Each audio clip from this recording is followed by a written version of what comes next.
ਬਾਬਾ ਜੀ ਆਂਦੇ ਨੇ ਜਦੋਂ ਕੰਧਾਂ ਦਿਸਣ ਮਦੀਨੇ ਦੀਆਂ ਤੈਵਾਂ ਸਾਰੀਆਂ ਠਰਦੀਆਂ ਸੀਨੇ ਦੀਆਂ। ਸੁਭਾਨ ਅੱਲਾਹ। ਦਿਲੋਂ ਹਸਦ ਤੇ ਬੁਗਜ਼ ਤੇ ਕੀਨੇ ਦੀਆਂ ਵਾਵਾ ਰਗੜ ਮਜਾਈਆਂ ਹੁੰਦੀਆਂ ਨੇ।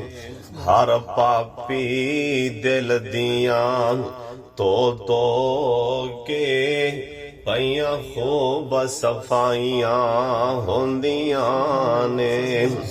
ਔਰ ਜਦੋਂ ਰੋਜ਼ਾਏ ਅਤਹਰ ਐ ਨਜ਼ਰ ਪਵੇ ਐਸਾ ਦਿਲ ਬੇਸਬਰੇ ਨੂੰ ਸਬਰ ਪਵੇ।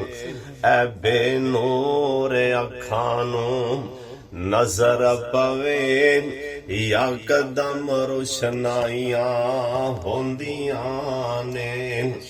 ਹੱਥ ਆਡੇ ਅੱਡ ਪਾਵਾਂ ਕਮੀਨਾ ਮੈਂ ਮੰਗਾ ਰੱਬ ਕੋਲੋਂ ਸ਼ਹਿਰ ਮਦੀਨਾ।